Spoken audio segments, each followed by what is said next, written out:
Josh Anderson, Corey Perry, and Tyler Toffoli. When you talk about the Montreal Canadiens, you can find so many people complaining about so many different parts of this team.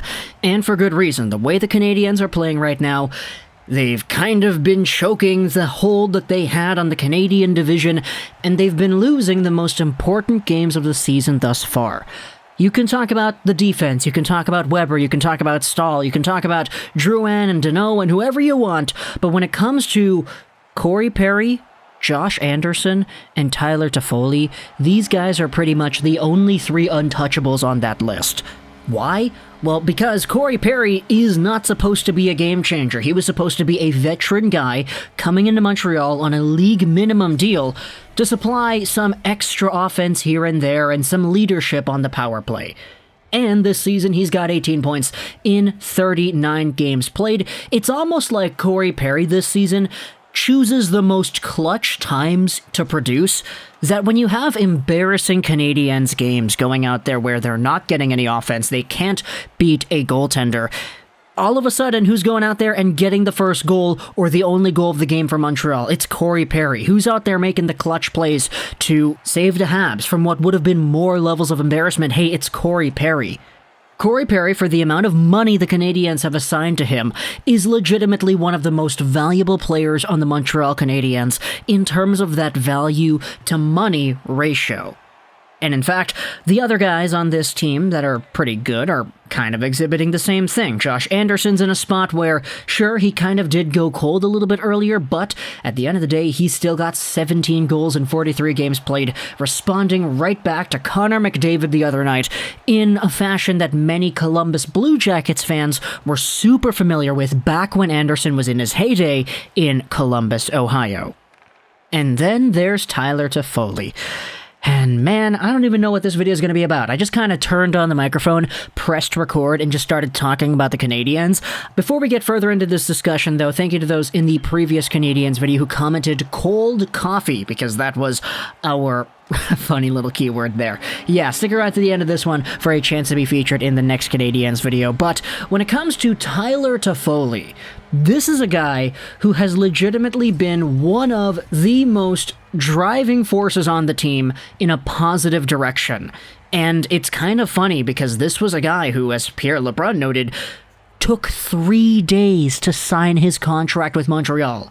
Toffoli's making 4.25 AAV until 2024. He's 29 years old. Yes, he's not the fastest guy in the world. No, he is not the most skilled guy in the world. But what he is one of the smartest and most deadly shooters on the entire Canadiens team. Sure, Tyler Toffoli doesn't have the rockets, but what he lacks in foot speed, he makes up in positioning. He always knows where to be. He's at the right place in the right time, almost exclusively. And as I said in the video we made back when Toffoli signed his contract with Montreal, he's not really the guy who's going to take the puck, dangle a few guys, go forward into the zone, and send a really nice cross-crease pass to the guy in front. No, Toffoli is the guy you give the goal to. He is that kind of a player, and as a result, take a look at the NHL standings right now. Tyler Toffoli is legitimately 6th in the league in goals. He's tied for 5th with Alex Ovechkin. And if you take a look at the numbers, 24 goals, 43 games played. Let's do 24 divided by 43 multiplied by 82. That's a 45-goal pace. No Montreal Canadien has even scored 40 goals since 1994. Tyler Toffoli's in a spot where for some reason he is just the guy who knows how to get it done. And it's kind of crazy because the rest of the Canadiens and their finishing ability, aside from Josh Anderson, really hasn't been nearly on the same level. You have Brendan Gallagher, 3rd on the team in goals with 14, but the thing is he's out. He's injured. He's going to be out for a while. Then the next goal guy is Jeff Petrie with 11 and 46. We've spoken about the rest of the team before, the fact that Jonathan Drouin is at 2 goals on the year, and sure, even though he has a boatload of assists, 2 goals sucks. Straight up, it's not good enough. The fact that you have Eric Stahl also at 2 goals on the year in 12 games played with Montreal is quite significant because This was perceived to be the guy that was supposed to be the final piece to help you out. And in fact, he is out there losing faceoffs on the power play, not really getting it done elsewhere. He's just been a very meh kind of acquisition thus far. And in fact, this move combined with a few other trades and decisions that were made for the Montreal Canadiens have put them in a spot where, despite the fact that they're down Jonathan Drouin, they're down Brendan Gallagher, they're in a position where they're forced to play 7 defensemen and 11 forwards. Why? Because cap compliance. They have a brand new player who hasn't stepped foot in the NHL yet, just chilling on the taxi squad, not doing anything in terms of actual NHL ice time, despite the fact that in the AHL he was a goal-producing machine, and in college he was a goal-per-game player. There's a reason why his nickname is Cole Caufield, or Cold Coffee, as you kind of alluded to in the previous Canadiens video. But how is it that this Canadiens team, in a position where they're playing the most important stretch of games they've had in a long time, says to themselves, yeah, this is okay. 11 forwards, 7 defensemen, that's fine.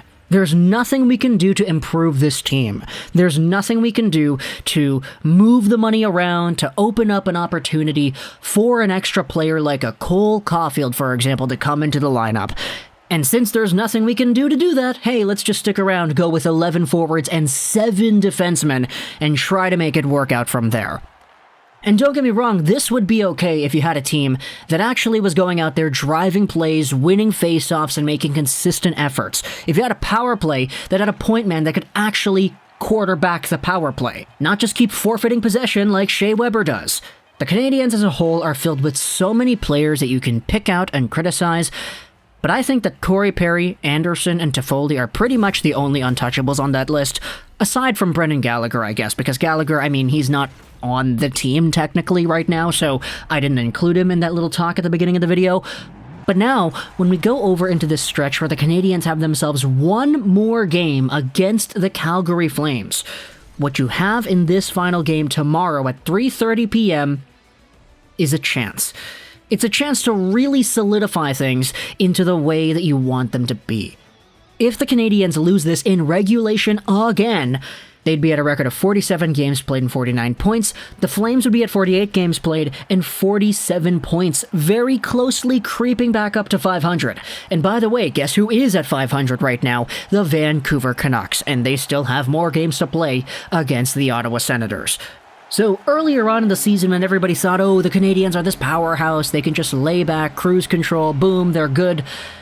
Not anymore, man. If you want to count Vancouver out because of the illness they dealt with, then fine. Okay, cool, that's your prerogative. But they still have Calgary to deal with. And so, with the way the Montreal Canadiens are assembled right now, the way they're playing right now, it's just not good enough. You have really good performances out of the guys that we mentioned beforehand, Tyler Toffoli specifically, literally like having a career high in terms of goal per game numbers. His career high in total goals was 31 in 2015-16 in 82 games played. The next highest number was 24 goals in 82 as well. He's got 24 in half that this year. So, when it comes to who exactly is on the Canadiens, sure, Tyler Toffoli has been that presence, but you need more than just one guy who can score this many goals to do things. Which is why Cole Caufield, even though I said he is not going to be the solution, he could help. He could be a guy who could drive a line because, believe it or not, Cole Caufield's pretty underrated everywhere. His stick handling, his playmaking, his speed, his two-way ability, his deception. All this stuff is so underrated because everybody focuses on his shot. He's not a one-trick pony kind of guy. He can produce offense in a panoply of ways, not just off of his own stick, but off of the sticks of the guys on his line. But, you know, it's kind of funny how the Canadiens are in a position where, hey, let's just suit up the same roster we have. Let's not put anybody on waivers. Let's not interfere with the plan we had for Caufield, which was just to stick around with the squad and practice and understand what it's like being a pro. I understand that they have their set-out plan and they have their priorities here. I get that. It's just, when you're in a position like Bergevin is in, where you need to make this hockey team the best version of this team it can be, night in and night out. Are you accomplishing that by icing 11 forwards and 7 D-men? You know?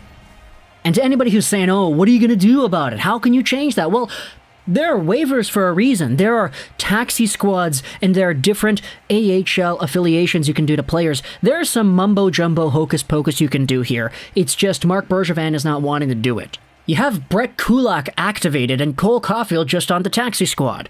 I get that defensive depth is important, it's just the way things are in the Canadiens organization right now, man, I don't know how you can look at the product being iced out there and say that this is the best version of this team, you know?